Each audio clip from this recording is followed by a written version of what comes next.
나는 애플워치 SE 사용자다. 괜히 샀다가 안 쓸까봐 중고로 입문했는데 매일 착용하면서 뽕을 뽑고 있다. 올해 애플워치가 출시된 지 10년이 됐고 마침 애플워치 10이 나온다고 했다. 새로운 마그네틱 스트랩 등 다양한 루머가 돌았으며 아이폰 10처럼 많은 변화가 있을 거라 예상됐다. 개인적으로 아이폰보다는 애플워치를 더 기다렸다. 애플워치 SE를 잘 쓰고 있어서 노멀 모델인 10으로 넘어가려고 했기 때문이다. 애플워치 이벤트가 열린 다음날 아침 출근하면서 키노트 영상을 다시 봤다. 아니 이게 다야? 리뷰는 핑계일 뿐. 안녕하세요, 리우남입니다. 얼마 전 애플 이벤트가 진행되면서 아이폰, 애플워치, 에어팟 맥스 등 정말 다양한 제품들이 공개됐습니다. 여러분 이번 애플 신제품에 대해 어떻게 생각하시나요? 아무래도 아이폰 시리즈가 가장 많은 주목을 받고 있는데 사전 예약이 전작인 15 시리즈보다 저조하면서 아직까지는 그리 좋은 반응은 아닌 것으로 보입니다. 인트로에서도 말씀드렸지만 저는 개인적으로 애플워치 10을 정말 기대하고 있었는데요. 기대가 워낙 커서 그랬던 건지 조금은 아쉬움이 남았습니다. 그럼 오늘 영상은 일반인, 그 중에서 아이폰 12와 애플워치 SE를 사용하는 사람의 입장에서 아이폰 16 시리즈, 애플워치 10, 에어팟에 대한 개인적인 느낌을 말씀드려 보겠습니다. 이번 제품을 살 것인가 말 것인가를 위주로 말씀드릴 텐데 영상을 보고 계신 여러분의 생각과 어떻게 다른지를 중점으로 시청해 주시면 감사하겠습니다. 그럼 애플워치 10부터 말씀드려 볼게요.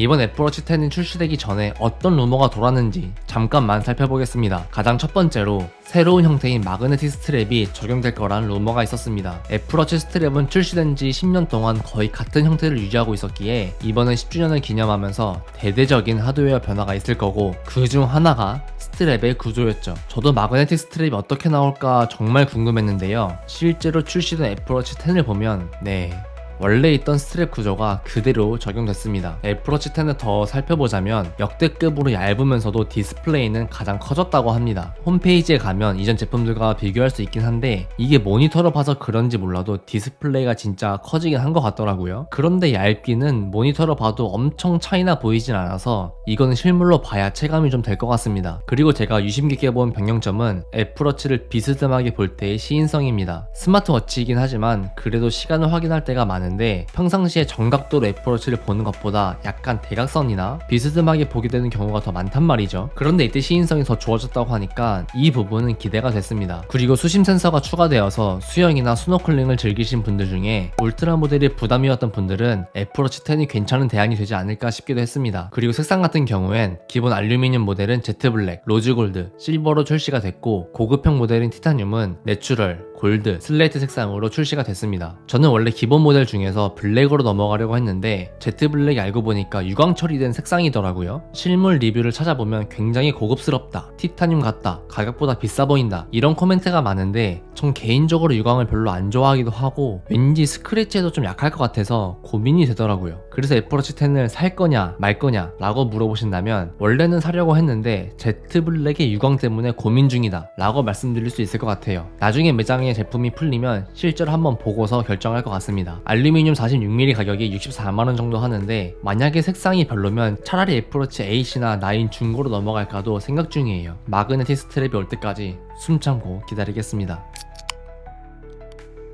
다음은 애플 이벤트의 메인이자 어쩌면 애플 전체에서 가장 주목을 많이 받는 아이폰 시리즈입니다. 사실 이미 아이폰은 실물 사용 후기까지 유튜브에 많이 업로드가 되어서 저는 제가 구매하려고 했던 아이폰 프로에 대해서만 말씀드릴게요. 이번 아이폰 시리즈를 보면 일반형과 프로의 끝나누기가 생각보다 크지 않은 것 같아요. 그나마 신규 기능이라고 할 만한 카메라 컨트롤도 일반형과 프로 둘 다 넣어줬고 무엇보다 30만원의 가격 차이가 날만한가를 생각해봤을 때 답이 바로 생각나진 않았습니다. 그리고 저는 원래도 프로가 아닌 일반형을 사용하고 있었는데 이번에 프로 모델로 넘어간 이유 두 가지에 대해 말씀드려 보겠습니다. 첫 번째는 카메라입니다. 저도 지금 어쩌다 보니 구독자분들보다 지식이 없는데도 불구하고 테크 유튜버가 되고 있는데 유튜브를 계속 할 거라면 카메라 욕심을 좀 내야 하지 않나 하는 생각이 들었어요. 물론 지금은 거의 고정적인 각도에서 촬영을 하지만 평상시에 브이로그를 찍거나 할 때 아이폰 프로면 부족하다고 느끼진 않을 것 같더라고요. 카메라를 잘 아시는 분들은 전문적인 미러리스를 사용하기도 하는데 전 아직 그 정도 수준은 아니더라고요. 일단 일단 아이폰 프로부터 잘 사용해 보려고 합니다. 이번 아이폰 프로에는 5배 망원 카메라도 들어갔다고 하는데 이것도 기대가 좀 됐습니다. 가끔씩 멀리서 줌을 땡겨 카메라를 찍을 때가 있는데 아무래도 기본형 카메라는 한계도 느껴지기도 하고 아쉽기도 하더라고요. 카메라 컨트롤도 그렇고 사진 스타일도 그렇고 이번 아이폰 프로의 카메라를 야무지게 써보려고 합니다. 아무튼 정확한 이유는 모르겠지만 왠지 프로는 카메라가 더 좋을 것 같아서 구매를 하려고 합니다. 그리고 두 번째는 디스플레이입니다. 저는 아이패드가 있긴 하지만 거의 집에서 보거나 카페에서 거치하고 사용하고 이동 중에는 대부분 아이폰으로 컨텐츠를 보는데요. 어차피 영상의 크기는 거거익선인데 이번에 프로의 디스플레이가 전작보다 더 커졌다고 해서 구미가 당겼습니다. 그리고 아이패드 프로로 120Hz의 프로모션 디스플레이를 보다 보니까 아이폰의 60Hz는 화면 크기가 작은데도 불구하고 역체감이 느껴졌습니다. 그래서 프로모션 디스플레이 때문에라도 아이폰 프로를 사야겠다고 생각했어요. 이런 거 보면 애플이 진짜 장사 잘하는 것 같습니다. 이외에도 스튜디오급 마이크 탑재나 오디오 믹스, 늘어난 배터리 등 15 프로와 비교하면 변한 게 별로 없다는 소리를 듣고 있긴 하지만 아이폰 11을 사용하던 저에게는 뭐 너무나도 많이 달라졌기 때문에 이번에 큰 고민하지 않고 넘어가려고 합니다. 나중에 아이폰을 실제로 사용하고 나서 언박싱과 리뷰 영상으로 바로 찍어서 업로드하도록 하겠습니다.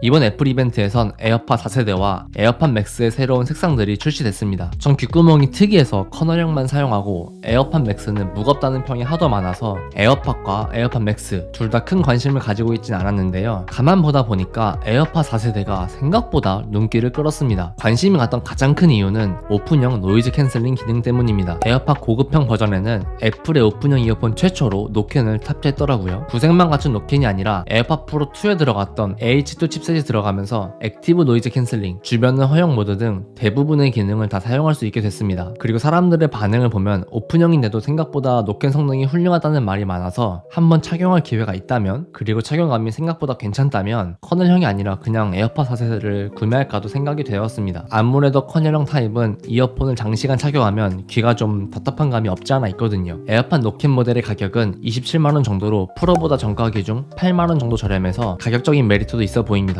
그리고 케이스도 전작보다 10%나 작아져서 휴대성도 더 좋아졌습니다. 특히 남자분들은 가방 따로 들고 다니는 거 싫어하고 그냥 주머니에 넣고 다니는 분들이 많을 텐데 이어폰 케이스가 작으면 작을수록 주머니가 튀어나오는 것도 없고 편하거든요. 에어팟 맥스에 대한 루머는 많았지만 에어팟 자체에 대한 루머는 크게 돌았던 게 없어서 별로 기대를 하지 않았던 제품인데 예상외로 구매 욕구가 생길 정도로 눈길을 끌었던 제품이었습니다. 네, 오늘은 여기까지 애플 이벤트에 대한 후기에 대해 말씀드려봤는데요. 여러분은 이번 애플워치 10, 아이폰 16 그리고 에어팟에 대해서 어떻게 생각하시나요? 그리고 아이폰 프로에 대한 궁금증이 있으시다면 댓글로 남겨주시기 바랍니다. 나중에 영상 제작을 할 때 참고하도록 하겠습니다. 오늘도 긴 영상 봐주셔서 감사드리고요. 저는 다음에도 유익한 내용으로 찾아뵙겠습니다. 감사합니다.